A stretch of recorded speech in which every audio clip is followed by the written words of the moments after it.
Shalom semua. Puji Tuhan.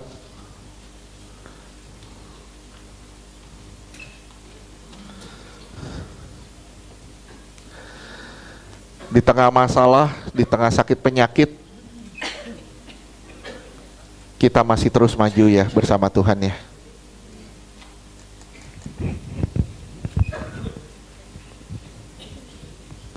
Saudaraku, saya minta simak perkataan ini ya. Pertumbuhan iman itu adalah buah dari tantangan dan rintangan. Saya ulang sekali lagi, iman yang bertumbuh adalah iman yang harus melalui tantangan dan rintangan.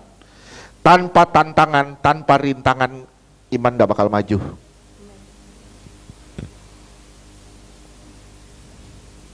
Saudara lihat ya, ada waktunya kita sembunyi, ada waktunya kita keluar dari persembunyian. Ya, lihat Gideon, dia nggak akan maju kalau dia sembunyi di ladang. Dia harus maju berperang, dia harus bebasin orang Israel. Ya, ada waktunya kita harus diam, ada waktunya kita harus maju. Kalau kita maju, percayalah, kita berjalan bersama Tuhan yang baik. Percayalah, apa yang terjadi mendatangkan kebaikan, itu yang pertama. Yang kedua, apa yang terjadi karena Tuhan kita penuh kuasa, kita percaya sama Dia, Dia bisa membalikan keadaan. Keadaan yang gak beres jadi lebih beres. Oke? Syaratnya satu, bertobatlah sungguh-sungguh. Tanpa pertobatan gak ada satupun yang beres. Semua sia-sia. Bertobat sungguh-sungguh. Saudaraku yang dikasihi Tuhan, hari ini kita melanjutkan akankah orang mati berjalan. Tanpa disadari sudah bagian ke-12. Kita sudah sampai wahyu dan terang. Kita sudah sampai di pembahasan wahyu dan terang, di mana ketika saudara mendapatkan wahyu, saudara mendapatkan terang.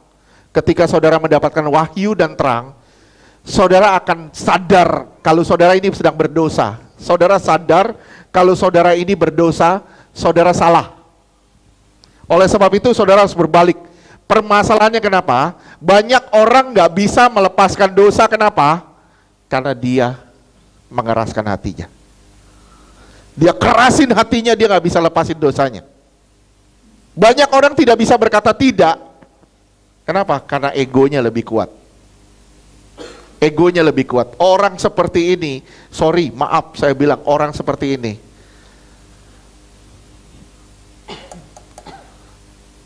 susah masuk ke surga. Kalau dia nggak berubah sungguh-sungguh, itu bahaya luar biasa. Pertanyaan saya sama saudara, mau nggak kita bertobat? Mau nggak saudara lepasin dosa?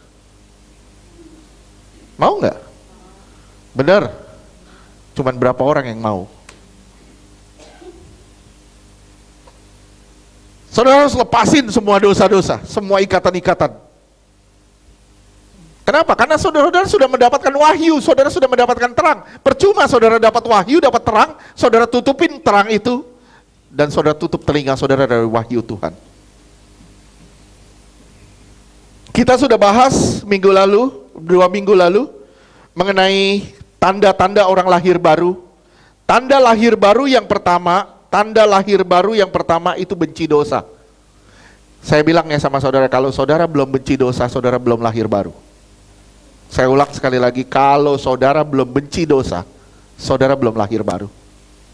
Lu mau bilang Kristen kek, mau bilang ke gereja kek, kalau lu gak benci dosa, lu belum lahir baru. Gitu aja, gampang.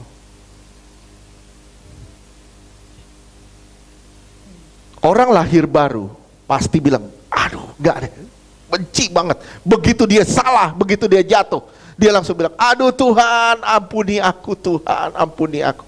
Itu orang lahir baru. Tahap kedua, ciri dari lahir baru, tanda kedua dari lahir baru, kedaulatan Allah. Pertanyaan saya sama saudara, apakah Allah sudah berdaulat di dalam kita? Apakah Allah benar-benar sungguh telah berdaulat di dalam kita? Ini pertanyaannya. Kalau dia belum berdaulat, waduh bahaya. Siapakah yang berdaulat?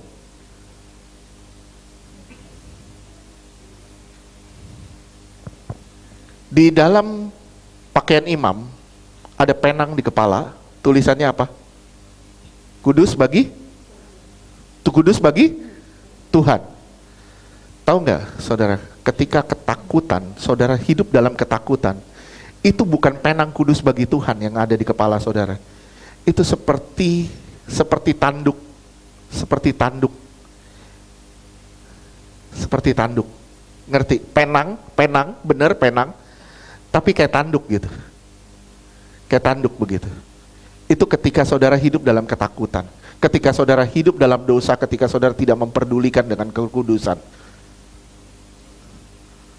Kok Pak berani ngomong gitu? Tadi Tuhan kasih lihat saya ada penang seperti tanduk di kepala. Ketika saudara hidup dalam ketakutan, hidup dalam kecemasan, kekhawatiran, segala macam, hidup dalam dosa dan tidak mau bertobat. Pertanyaan saya sekarang, apakah penang kekudusan itu ada di kepala saudara? Kudus bagi Tuhan? Atau penang tanduk itu ada di kepala saudara? Apakah Allah benar-benar sudah berdaulat di dalam saudara? Ataukah saudara masih berdaulat atas diri sendiri? Yang ketiga, ciri yang ketiga dari orang lahir baru adalah melakukan kebenaran. Kalau orang yang belum benar-benar melakukan kebenaran, dia belum lahir baru. Kita udah bahas kemarin. Berbuat kebenaran ditulis dengan kata present continuous tense yang artinya berlangsung terus menerus. Saya bilang sekali lagi sama saudara. Saudara ini berharga loh di mata Tuhan. Saya bilang sekali lagi, Tuhan nebus saudara dengan darahnya di atas kayu salib. Betapa berharganya saudara di hadapan Tuhan. Kalau saudara berharga di hadapan Tuhan, berarti saudara adalah permatanya Tuhan. Betul? Permatanya Tuhan. Bisa bayangin kalau permata ditaruh di tempat yang kotor. Saya bilang ya sama saudara ya, jangan salah menempatkan dirimu di tempat yang salah. Ketika engkau menempatkan dirimu yang di tempat yang salah, pergaulanmu gak beres, hidupmu gak beres, saya bilang ya, engkau tidak menghargai keberhargaanmu. Bahkan saya bilang, engkau tidak menghargai korban darah Yesus di atas kayu salib.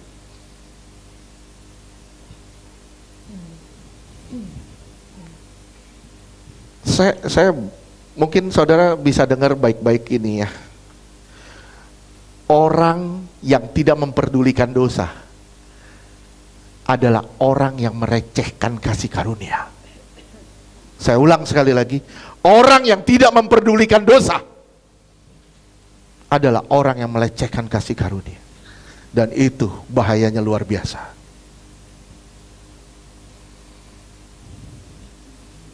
Berbuat kebenaran itu bukan hanya sekali dua kali, tapi berlangsung terus menerus. Saudara adalah berharga. Saudara adalah sesuatu yang berharga di mata Tuhan. Jangan kotori keberhargaanmu itu. Kamu adalah permata. Jangan diletakkan di tempat yang salah. Saya bilang beberapa minggu lalu, jangan letakkan dirimu di comberan. Ngerti tidak? Sekali lagi saya bilang, jangan letakin dirimu di comberan. Kenapa? Karena engkau berharga di mata Tuhan. Amin. Kamu mau dibawa Tuhan sebagai kebanggaannya.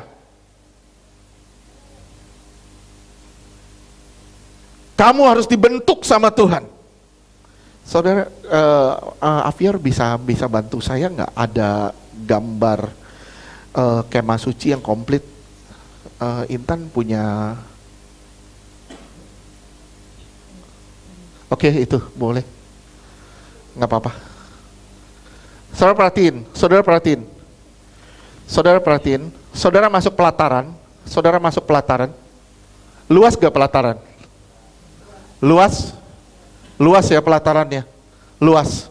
Ini orang Kristen normatif. Orang Kristen normatif artinya hanya tahu baik, buruk, benar, salah. Di pelataran. Orang Kristen seperti ini biasanya yang muncul hanya fanatis. Fanatik sama kekristenan, fanatik sama gereja, fanatik sama kekristenan lah pokoknya gitu. Gue orang Kristen, gue tetap apapun yang terjadi gue jadi orang Kristen. Fanatik sama kekristenan. Tapi begitu saudara masuk, saudara masuk ke sini, ke ruang suci, saudara belajar kehendak Allah di sini. Saudara belajar kehendak Allah di sini.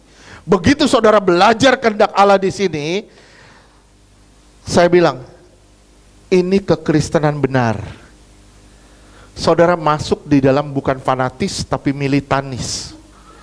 Saudara masuk ke dalam militan. Orang Kristen yang militan untuk menjalankan kebenaran.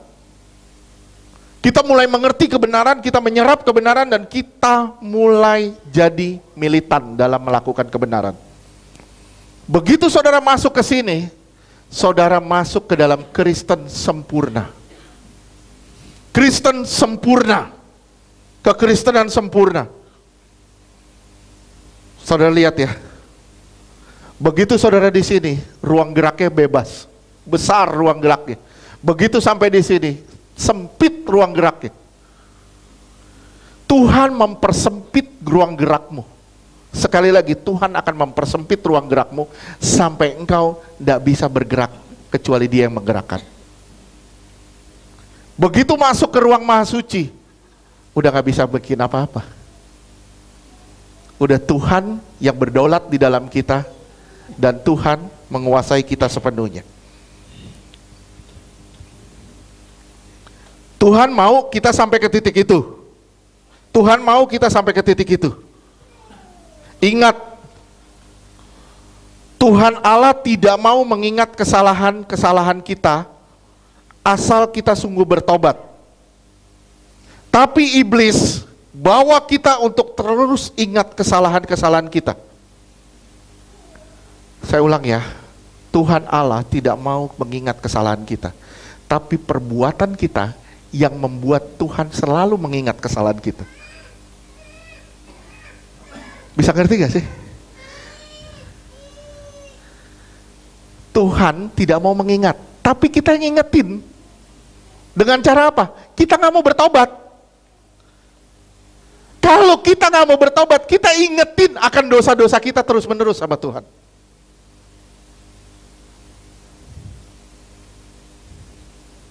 Ini bahaya luar biasa. Bahaya ya. Tuhan gak mau ingat, tapi kita selalu ngingetin Tuhan. 1 Yohanes 3 ayat 9. 1 Yohanes 3 ayat 9. Setiap orang yang lahir dari Allah tidak berbuat dosa lagi, sebab benih ilahi tetap ada di dalam dia, dan ia tidak dapat berbuat dosa karena ia lahir dari Allah. Lihat ya. Setiap orang yang lahir dari Allah tidak berbuat dosa lagi. Kenapa? Karena ada benih ilahi. Ada benih Allah. Saya tanya sama saudara, bayi lahir berdosa gak? Bayi lahir tanpa dosa.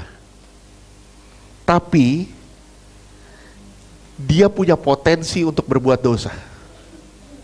Ketika saudara lahir baru, di situ saudara dibersihkan, dikuduskan. Tapi saudara punya potensi untuk berbuat dosa. Paham gak sih? Paham ya? Simple.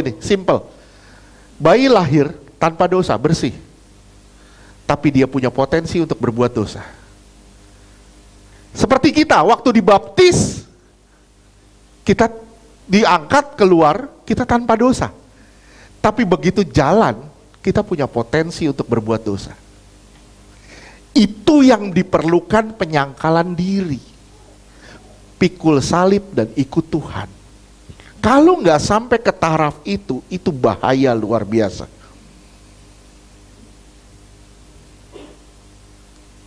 Benih adalah kehidupan Allah. Saudara perhatiin, benih ini artinya kehidupan Allah. Allah hidup di dalam saudara. Kalau saudara memberi dia ruang kehidupan, dia akan bertumbuh di dalam saudara. Sekali lagi, Allah memberi benih kepada saudara, artinya dia hidup di dalam saudara. Tapi ketika dia tidak bertumbuh di dalam saudara, ketika kita tidak mengizinkan dia bertumbuh di dalam kita, kita bungkam dia, kita matiin dia.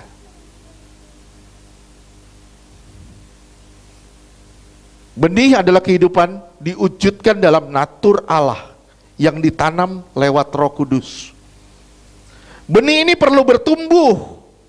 Coba kita lihat di 2 Petrus 1 ayat 4 sampai 8. 2 Petrus 1 ayat 4. Dengan jalan itu ia telah menganugerahkan kepada kita janji-janji yang berharga dan yang sangat besar, supaya olehnya kamu boleh mengambil bagian dalam kodrat ilahi. Nah, dan Tuhan mau mengembalikan kodrat ilahi atau gambar Allah di dalam saudara. Sekali lagi, Tuhan mau mengembalikan gambar Allah di dalam kita. Terus? Dan luput dari hawa nafsu duniawi. Supaya kita luput dari hawa nafsu duniawi. Terus? Yang membinasakan dunia. Dunia akan dibinasakan. Begitupun dengan hawa nafsu orang yang hidup dalam hawa nafsu duniawi. Dia pun akan dibinasakan. Terus lanjutkan. 2 Petrus 1 ayat 5. Justru karena itu kamu harus dengan sungguh-sungguh. Harus, mesti, wajib, terus dengan berusaha untuk menambahkan kepada imanmu kebajikan dan kepada kebajikan pengetahuan. Ya. Kamu harus tambahin pada imanmu kebajikan, hidup benar, kebaikan, terus dan pengetahuan. Tambahin terus imanmu dengan pengetahuan. Pengetahuan tentang kebenaran. Terus 2 Petrus 1 ayat 6. Dan kepada pengetahuan penguasaan diri. Kalau saudara sudah punya pengetahuan, saudara punya penguasaan diri. Banyak orang merasa punya pengetahuan tapi tidak punya penguasaan diri. Terus kepada penguasaan diri ketekunan, dan kepada ketekunan kesalehan. Saya lihat ya, ini berturut-turut bertalian. Terus 2 Petrus 1 ayat 7. Dan kepada kesalehan kasih akan saudara-saudara. Kasih kepada saudara-saudara, terus? Dan kepada kasih akan saudara-saudara, kasih akan semua orang. Nah, terus bertumbuh. Bukan hanya kepada saudara, tapi kepada semua orang. Kita harus mengasihi semua orang tanpa terkecuali. 8. 2 Petrus 1 ayat 8. Sebab apabila semuanya itu ada padamu dengan berlimpah-limpah, kamu akan dibuatnya menjadi giat dan berhasil dalam pengenalanmu akan Yesus Kristus Tuhan kita. Ya, lihat ya.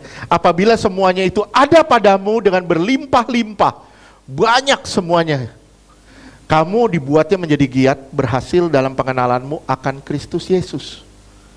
Tujuannya ke situ. Pengenalan kita harus berhasil. Oke? Ini tahap yang ketiga. Tahap yang ketiga melakukan kebenaran.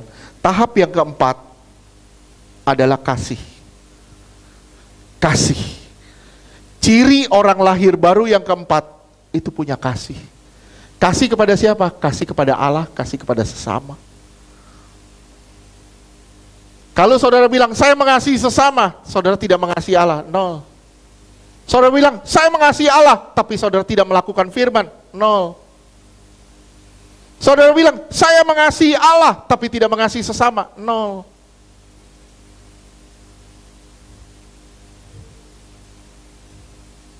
Semua di sini, saya berharap semua di sini mengasihi Allah.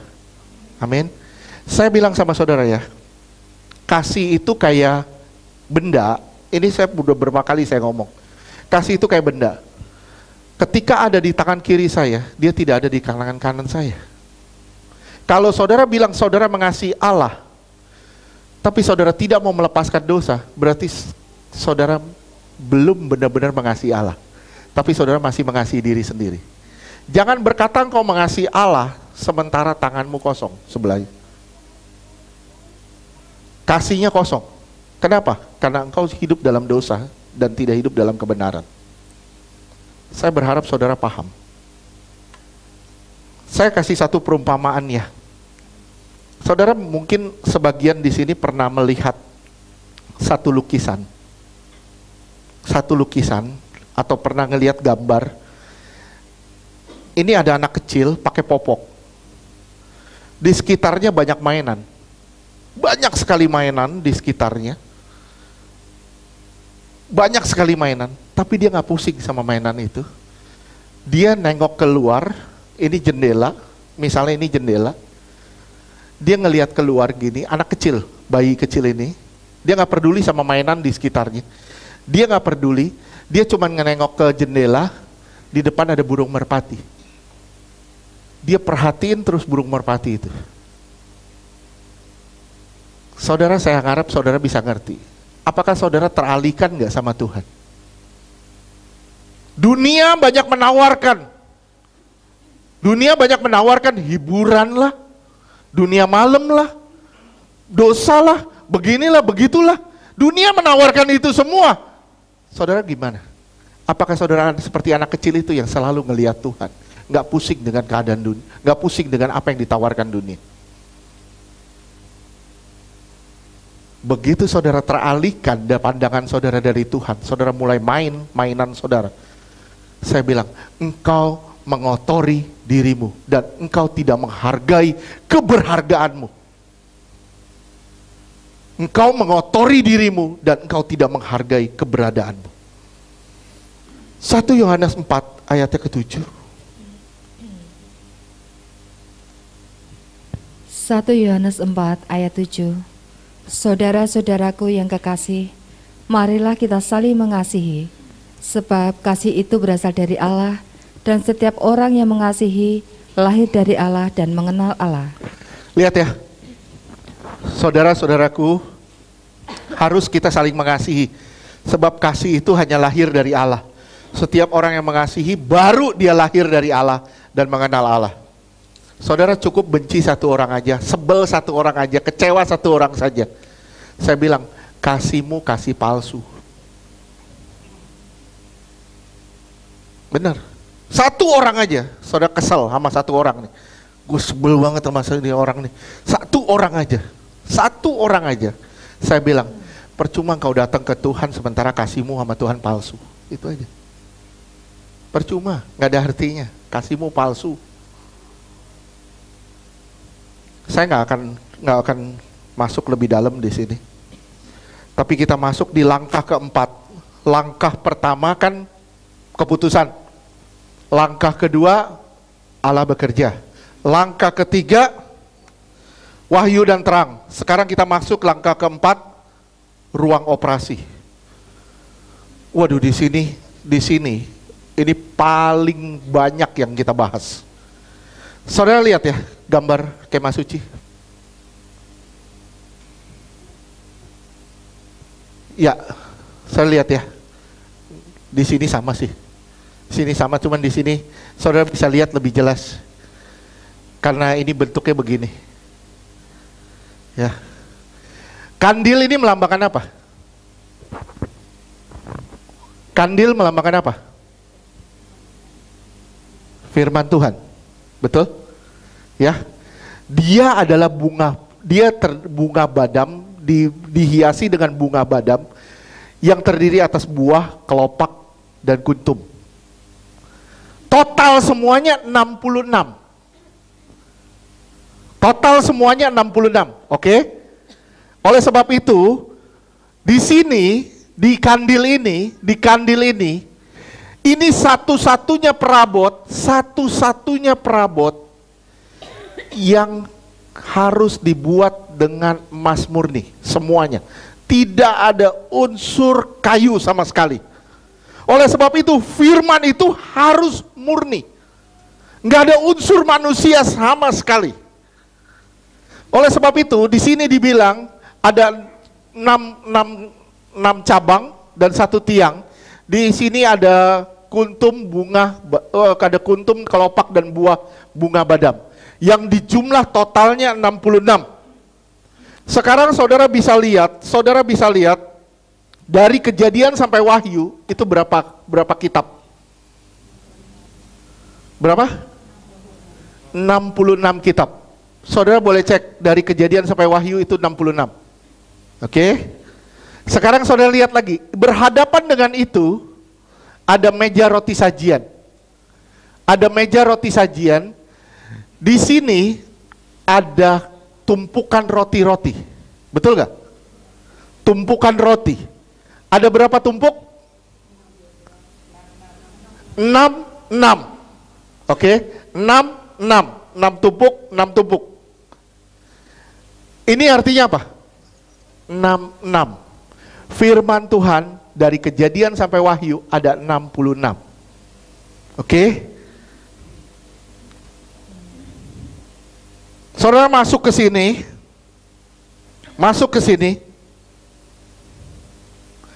Saudara di sebelah kiri, saudara akan ketemu kandil. Di sebelah kanan, saudara ketemu meja roti sajian. Saya tanya sama saudara, mengapa kandil dan meja roti sajian dibuat berhadapan?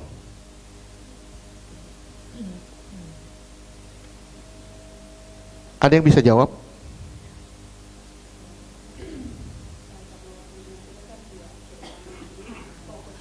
Anda layak dapat bintang.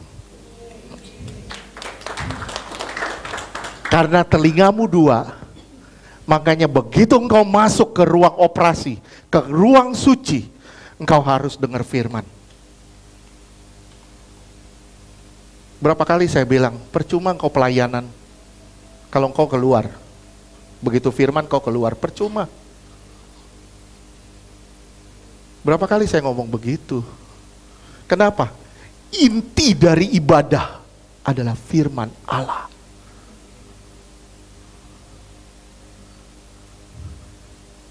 Perhatiin deh, perhatiin. Begitu engkau masuk ke sini, di sini sebelah kiri engkau ketemu firman. Di sebelah kanan engkau menemu firman. Artinya apa? Yang bisa mengubah hidupmu hanya firman.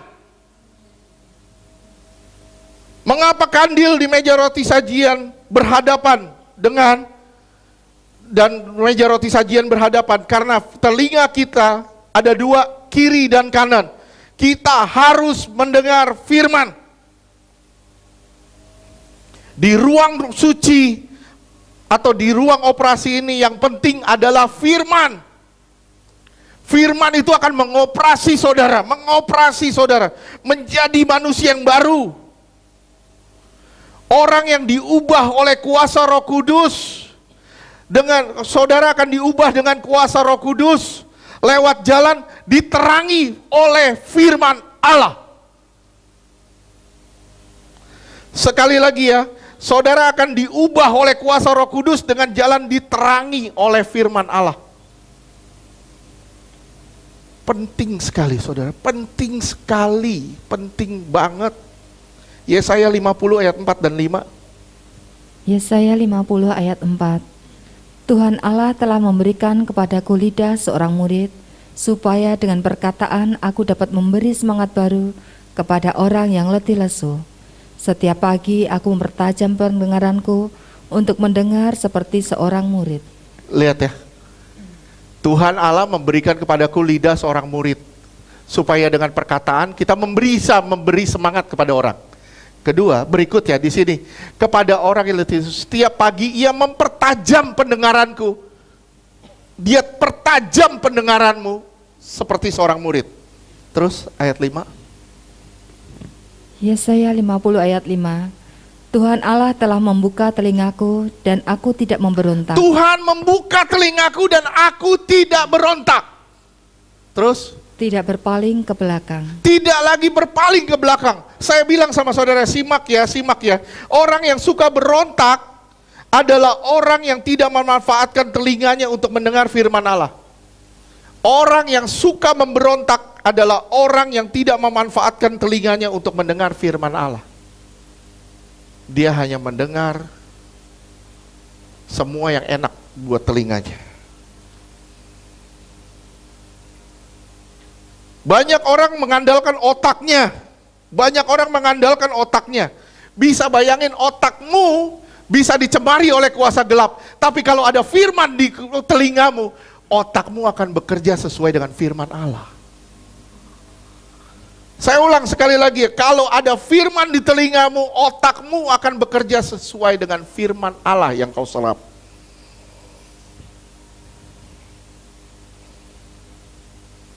Banyak orang mengandalkan otaknya dipenuhi dengan intimidasi kegelapan. Saudara bersimak ya, lihat ya gambar tadi. Lihat gambar. Saudara masuk ke sini, terangnya dari mana? Di halaman terangnya dari mana? Terangnya dari matahari. Betul? Saudara masuk ke sini, terangnya di mana? Terangnya di kandil. Kandil, firman adalah satu-satunya alat penerang. Kalau nggak ada kandil, nggak ada firman. Sorry, maaf ya. Imam masuk untuk melayani, betul nggak?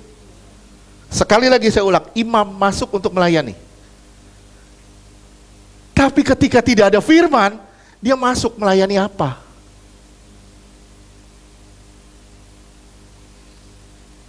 Gelapin lampu, matiin semua. Matiin lampu semua, misalnya nggak usah. Matiin lampu semua. Ayo, mau pelayanan seperti apa?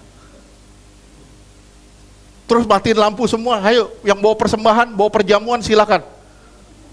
Saya yakin tumburan semua jebrak, jatuh semuanya, tumpah semuanya. Kenapa? Karena nggak ada terang. Jadi yang terpenting dari suatu pelayanan adalah mendengar firman. Saya berharap saudara bisa mengerti apa yang saya bicarakan ini. Ingat ya, kandil itu alat satu-satunya penerang di ruang suci. Alat penerang di halaman itu matahari. Ini kekristenan normatif, masih duniawi. Kekristenan normatif masih duniawi. Di otaknya cuman dipikirin gimana caranya gue survive. Tapi kekristenan yang benar, gimana caranya gue selamat. Oke. Hidup kita tidak lagi diterangi oleh dunia, tapi hidup kita diterangi oleh firman Tuhan. Supaya saudara bisa tahu kehendak Allah. Di meja roti sajian ini, saudara akan mendapatkan firman Allah. Pola makanmu juga dirubah, terangmu dirubah, pola makanmu dirubah. Dulu makanan kita misalnya mie, babi, segala macam.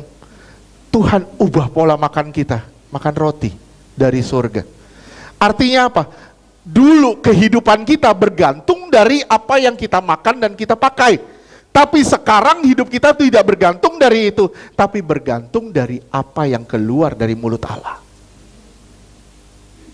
Hidup kita tidak lagi bergantung dari apa yang kita makan dan kita pakai, tapi apa yang keluar dari mulut Allah.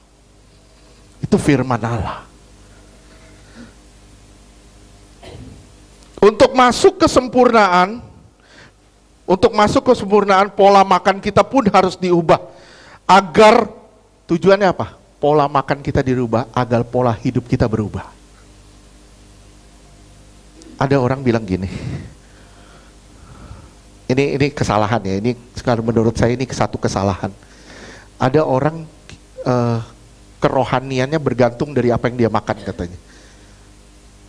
Dia bilang gini, lu jangan makan daging terus lu. Kalau makan daging terus emosional. Makan sayur sabar katanya. Makan sayur sabar. Coba Pak Yogo, dikasih terus tiap hari kangkung, tiap hari kangkung. Saya yakin kesabaranmu hilang.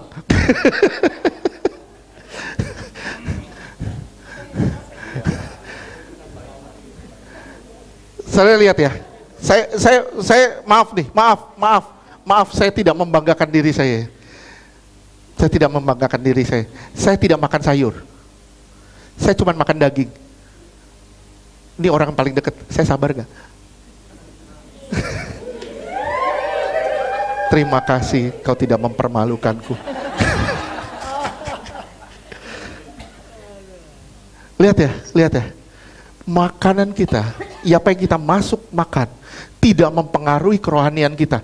Dia hanya mempengaruhi kesehatan kita. Ada orang bilang gini lagi, Pak, saya kalau mau sabar katanya harus makan pisang. Karena lambang pisang itu adalah lambang dari kesabaran. Saya sampai ngomong gini sama itu orang, saya ngelihat monyet. Itu monyet ngelihat pisang, gak sabaran. Monyet ngelihat pisang gak sabaran, langsung jambret aja. Waduh, itu parah. Jadi apa yang masuk ke badan kita itu mempengaruhi kerohanian kita? Enggak, itu mempengaruhi kesehatan kita. Begitupun kita, apa yang kita dengar, setiap hari saudara dengerin lagu TikTok, saudara TikTokan setiap hari. Sorry, maaf ya, engkau nggak kudus. Udah kuota habis, masuk surga kagak. Cari follower, Pak. Dah ilah, cari follower zaman gini. Bukan gitu caranya. Kita dengerin lagu melankolis setiap hari.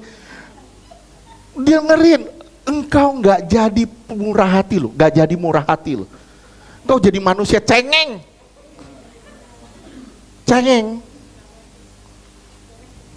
Saudara nontonlah Korea tiap hari, nonton Korea tiap hari. Saudara perhatiin, apa yang kau tonton itu membentukmu. Gua mau dapet cowok orang Korea.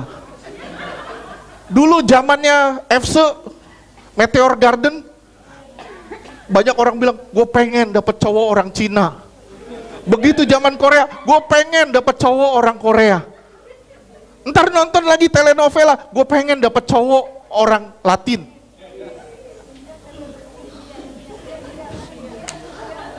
Lama-lama, engkau nggak dapet orang Korea, orang Latin, dapet orang gila.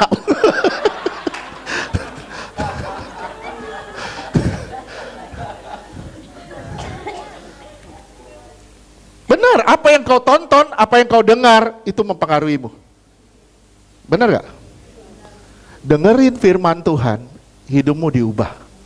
Makan firman Tuhan, hidupmu diubah. Ya, makan daging, itu enggak membuat engkau tidak sabaran. Makan sayur enggak membuat engkau jadi orang sabar. Tapi ketika engkau makan firman, engkau jadi penyabar, jadi benar. Saya ulang sekali lagi ya. Pola makan kita harus dirubah dari pola makan duniawi menjadi pola makan sorgawi. Baru hidup kita bisa berubah. Ya. Jangan bilang orang makan daging jadi nggak sabaran. Dia tetap sabar, tapi dia gendut doang. Dia berlemak, tapi sabarnya luar biasa. Oke? Di ruang suci ini terjadi pertentangan. Pertentangan besar. Pertentangan siapa lawan siapa? Di sini terjadi pertentangan besar, siapa lawan siapa? Saudara lawan diri sendiri. Saudara lagi berantem lawan diri sendiri. Kalau saudara nggak perang lawan diri sendiri, saudara akan diperangi oleh kuasa gelap. Ini perang rohani. Di sini harusnya muncul sangkal diri pikul salib. Sangkal diri pikul salib harus muncul di sini. Kalau nggak muncul, itu bahaya luar biasa. Oke, Efesus 4 ayat 22 sampai 24. Efesus 4 ayat 22, yaitu bahwa kamu berhubung dengan kehidupan kamu yang dahulu, harus menanggalkan manusia lama. Kamu harus ya tanggalin manusia lama ya. Kamu nggak bisa kalau kamu nggak tanggalin manusia lama, nggak bisa. Kamu harus tanggalin dulu manusia lamanya. Terus yang menemui kebinasaannya oleh nafsunya yang menyesatkan. Kenapa? Karena manusia lama itu membinasakanmu. Kalau engkau nggak menanggalkan manusia lama, engkau binasa. Terus lanjutkan 23. Supaya kamu dibaharui di dalam roh dan pikiranmu. Roh kita harus diperbarui, pikiran kita juga harus diperbarui.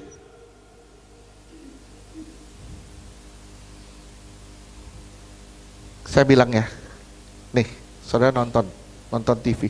Wah, Omikron begini. Oh, takut loh. Benar. Nonton itu, imunmu turun. Terus apa? Gampang masuk penyakit. Betul. Saya bukan meremehkan, saya nggak meremehkan. Saya juga waspada. Tapi kita nggak boleh hidup dalam ketakutan. Tuhan nggak mau kita hidup di dalam ketakutan, nggak mau Tuhan. Sorry, maaf ya. Waktu saya mengambil keputusan untuk ibadah hari ini, hari Jumat kemarin, itu begini loh saya. Kaki saya gemetaran. Saya bilang, Tuhan, gak berani saya. Tuhan, saya mau cari aman. Saya bilang, Tuhan, saya gak mau ibadah Jumat kemarin. Saya sempat begini loh. Saya bilang, gua gak mau ibadah Jumat. Bikin aja, gak usah lah, kita bikin aja offline. Bikin aja online. Begini, tapi Tuhan bilang, maju. Saya bilang, Tuhan, buktinya apa? Tuhan bilang, aku suruh kamu sembunyinya 3 hari. Jangan lama-lama. Aku suruh kamu sembunyi 3 hari, bukan 3 minggu. Waktu Tuhan bilang, saya mesti maju. Kita sembunyinya cuma 3 hari, bukan 3 minggu. Saya bilang, udah, Jumat ini ada ibadah. Ya, Jumat kemarin ada ibadah. Terus hari ini, begini lagi ngambil keputusan. Tuhan bagaimana nih? Tuhan bilang maju lagi. Saya cuma percaya satu, apapun yang terjadi mendatangkan kebaikan. Karena kita menyembah Allah yang baik. Amin. Dan kita percaya lagi kedua, kita percaya kalau Tuhan itu berkuasa. Dia bisa membalikkan semua yang tidak ada menjadi ada. Semua yang masalah menjadi berkat. Amin. Saudara pasti dibawa Tuhan menuju berkat. Terus 24. Tapi pikiran nama roh kita harus diperbarui. Terus Efesus 4 ayat 24. Dan mengenakan manusia baru yang telah diciptakan menurut kehendak Allah di dalam kebenaran yang kekudusan yang sesungguhnya. Nah, saudara kenain manusia baru, saudara masuk ke dalam penciptaan semula yang menurut kehendak Allah di dalam kebenaran dan kekudusan yang sesungguhnya. Tuhan mau kita sampai ke titik itu. Selama di tubuh daging masih bisa merespon dosa. Saya ulang ya, selama saudara masih di tubuh daging masih bisa respon dosa. Tapi yang terpenting adalah pengenalan firman Tuhan, menuntun saudara terus kepada pertobatan, ke pertobatan. Kalau saudara nggak dituntun sama firman Tuhan, saudara kan nggak akan masuk di dalam pertobatan demi pertobatan. Percayalah. Tapi bahayanya apa? Bahayanya ada 2 nih. Bahaya ada 2 ketika saudara lagi dalam proses. Bahaya ada 2. Yang pertama, bahaya pertama, kalau hati nuranimu lemah. Begitu hati nuranimu lemah, engkau hidup dalam dosa, engkau bukannya membereskan dosa, engkau malah bilang, udah tanggung kotorin aja sekalian. Itu hati nurani lemah. Membawa seseorang pada rasa tertuduh, rasa bersalah yang berlebih. Orang seperti ini sulit lupain masa lalu. Orang seperti ini cenderung lari dari Tuhan seperti Adam. Saya bilang ya, lu mau lari kemanapun, pasti ditangkap Tuhan. Ya, mau lari kemanapun pasti ditangkap Tuhan. Permasalahannya kalau kamu lari dan Tuhan nggak bisa nangkep kamu lagi, nggak mau nangkep kamu lagi, itu yang bahaya. Saya pernah ngomong kan sama saudara kan, ya, waktu saya doa, Tuhan bilang, aku telah melepaskan apa yang tadinya milikku. Ingat waktu saya ngomong gitu? Tadinya milik Tuhan, Tuhan bilang, aku lepasin. Kenapa? Karena dia tidak mau dijadiin milik Tuhan. Orang seperti ini cenderung lari dari Tuhan seperti Adam. Mundur dari pelayanan, rasa tidak layak, rasa terhakimi, mundur dari Tuhan. Saudara masuk ruang operasi, hati nurani saudara harus beres. Jangan memiliki hati nurani yang lemah. Ketika hati nuranimu lemah, jatuh dosa, tertuduh, lari dari Tuhan, kabur. Tapi yang kedua, masalah kedua, jangan juga over pede. Saya sudah diampuni, saya datang ke Tuhan, saya diampuni, besok bikin dosa lagi. Saya datang ke Tuhan, saya diampuni, besok bikin dosa lagi. Itu over pede namanya. Saya pasti selamat, saya pasti masuk surga. Kita nggak boleh punya hati nurani yang lemah, tapi kita nggak boleh juga over confidence, terlalu percaya diri. Ibrani 10 ayatnya ke-22. Ibrani 10 ayat 22. Karena itu marilah kita menghadap Allah dengan hati yang tulus ikhlas dan keyakinan iman yang teguh. Oleh karena hati kita telah dibersihkan dari hati nurani yang jahat, dan tubuh kita telah dibasuh dengan air yang murni. Lihat ya, hati nurani kita sudah dibersihkan dari hati nurani yang jahat. Sebenarnya begitu saudara dibaptis, hati nuranimu sudah dibersihin. Engkau isi dengan firman Tuhan, hati nuranimu kuat, nggak lemah lagi. Oke, saya bilang ya, simak ya. Tuhan, kita punya Allah yang selalu buka tangan buat kita. Saudara bisa datang ke Tuhan dengan cara membuka hati. Kita punya Allah yang selalu buka tangan buat kita. Caranya gimana? Saudara datang ke Dia dengan cara buka hati. Udah selesai. Mau dengar firman Tuhan, mau berubah dan mau bertobat. Oke, jangan overconfidence ya. Kita sudah bersih, tidak perlu bertobat lagi. Ada pengajaran seperti itu. Kita sudah bersih kok. Sudah dibersihkan satu kali untuk selama-lamanya, tidak usah bertobat lagi. Lihat Yohanes 13 ayat 5 sampai 10. Yohanes 13 ayat 5. Kemudian ia menuangkan air ke dalam sebuah basi dan mulai membasuh kaki murid-muridnya, lalu menyekanya dengan kain yang terikat pada pinggangnya itu. Terus Yohanes 13 ayat 6. Maka sampailah ia kepada Simon Petrus. Kata Petrus kepadanya, Tuhan, engkau hendak membasuh kakiku? ya, 7. Yohanes 13 ayat 7. Jawab Yesus kepadanya, apa yang kuperbuat engkau tidak tahu sekarang, tetapi engkau akan mengertinya kelak. 8. Yohanes 13 ayat 8. Kata Petrus kepadanya, engkau tidak akan membasuh kakiku sampai selama-lamanya. Jawab Yesus, Terus jikalau aku tidak membasuh engkau, engkau tidak mendapat bagian dalam aku. ya, engkau nggak bisa dapat bagian dalam aku. Terus Yohanes 13 ayat 9. Kata Simon Petrus kepadanya, Tuhan, jangan hanya kakiku saja, tetapi juga tangan dan kepalaku. 10. Kata Yesus kepadanya, barang siapa telah mandi, ia tidak usah membasuh diri lagi selain membasuh kakinya, karena ia sudah bersih seluruhnya. Juga kamu sudah bersih, hanya tidak semua. Oke. Ini sekarang ada tren yang baru, bukan hanya kaki tapi tangan yang dibersihin. Ya.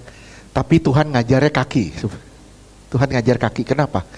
Waktu Petrus bilang, Tuhan jangan cuman kaki dong, satu badan sekalian. Tuhan Yesus bilang apa? Kamu sudah mandi.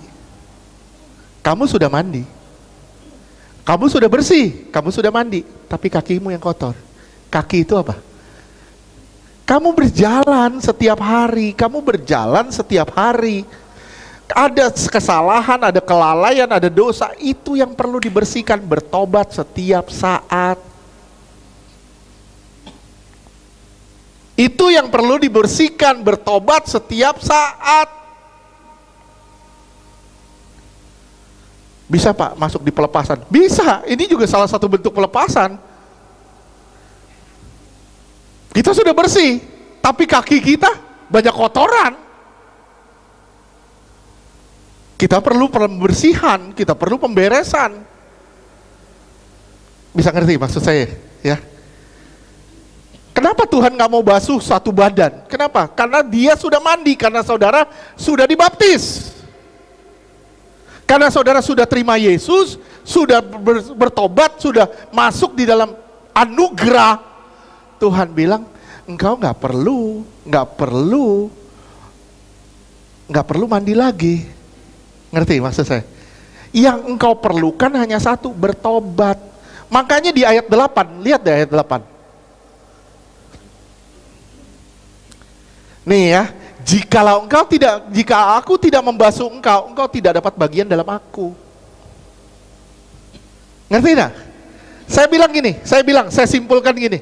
Kalau kamu tidak bertobat, engkau nggak dapat bagian di kerajaan sorga. Saya ulang ya, siapapun di sini yang tidak bertobat tidak dapat bagian dalam kerajaan sorga. Siapa yang ngomong? Tuhan yang ngomong. Akunya huruf besar. Paham gak sih? Paham ya? Tuhan beri kita anugerah, dan setelah kita mendapat anugerah, Tuhan memberi kita tanggung jawab. Yohanes 8 ayat 11.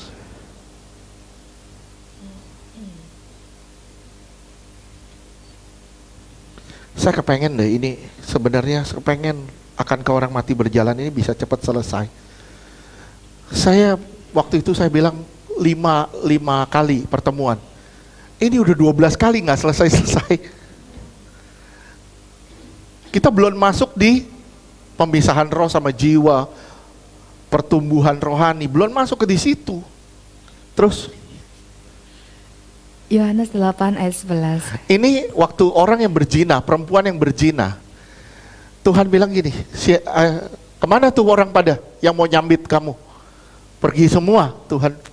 Terus Tuhan bilang gini, lalu kata Yesus, aku pun tidak akan menghukum kau, tapi pergilah dan jangan berbuat dosa lagi. Artinya apa? Move on dan jangan berbuat dosa lagi. Kalau engkau nggak move, nggak bergerak, imanmu kayak patung. Udah begini, diam aja, udah nggak bergerak. Ya, imanmu mati, tidak bertumbuh, tidak bergerak. Kenapa? Karena kamu tidak mau bertobat, tidak merespon tanggung jawab. Bagaimanapun dosa yang dibiarkan akan berakar dan buahnya itu maut. Sekali lagi saya bilang, bagaimanapun dosa yang dibiarkan itu akan berakar dan buahnya maut. Soalnya mungkin bilang, wah saya masih muda Pak, masih lama. Siapa yang tahu umur kita? Yakobus 1 ayat 15. Yakobus 1 ayat 15. Dan apabila keinginan itu telah dibuahi, ia melahirkan dosa. Dan apabila dosa itu sudah matang, ia melahirkan maut. Iya, apabila dosa itu sudah matang, dia melahirkan maut. Ruang suci adalah proses perubahan natur. Dari natur dosa ke natur Allah. Oleh sebab itu terjadi banyak pertentangan. Mau maju atau mati. Di sini keputusan. Di sini keputusan. Saudara mau maju ke sini atau saudara mati di sini? Kenapa? Karena di sini ada pertentangan-pertentangan. Di sini banyak sekali pertentangan. Mau maju atau mati. Oke, saudara masuk di mana nih sekarang nih? Sekarang kita lagi di sini, lagi diproses. Saudara belum sampai sini. Kalau sudah sampai sini berarti saudara sudah mati. Ya sudah sempurna, saudara sudah ketemu Tuhan. Saudara belum sampai sini, saudara masih di sini. Oke, Karena saudara masih di sini, ini pertentangan terjadi. Mau maju atau mati, gitu aja. Oke? Saya bilang, seakan-akan Tuhan gak kasih kita pilihan untuk berhenti. Tuhan cuman kasih pilihan satu, maju. Ya, maju. Oke, sekarang aspeknya terhadap sesama apa? Aspek yang terjadi ketika saudara berubah, ketika saudara sudah lahir baru, aspeknya yang pertama terjadi, muncul kasih. Munculnya kasih. Yohanes 1 Yohanes 4 ayat 11 sampai 12.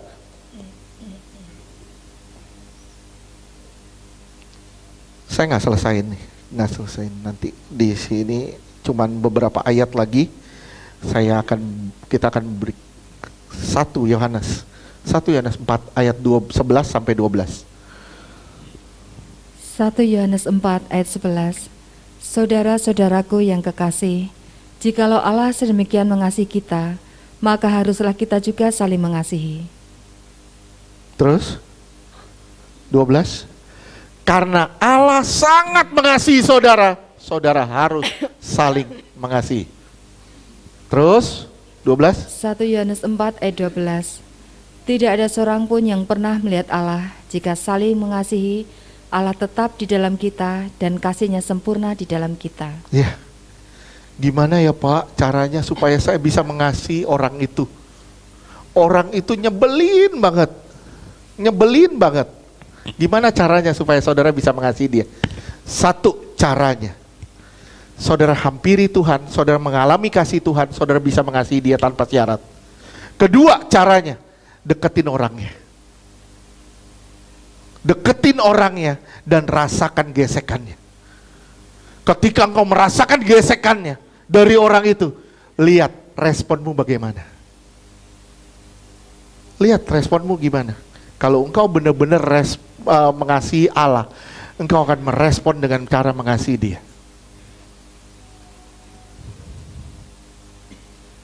Saya berapa kali saya ngomong sama saudara ya, Pak, orang ini kok gak pergi-pergi Pak dari hidup saya, dia terus ada di hidup saya, gak pergi-pergi Pak. Saya bilang, karena egomu belum pergi. Ketika egomu pergi, orang itu pergi sendiri. Egomu gak pergi-pergi, kepentinganmu gak pergi-pergi, engkau akan digodok terus di situ. Maaf ya, tambah besar egomu, tambah sakit engkau digodok ya. Tambah besar egomu, tambah sakit engkau dibentuk. Pertahankan egomu dan kau akan lihat betapa sakitnya pembentukan itu. Oke? Saya aminin dulu deh sampai sini. Amin. Tuhan berkati.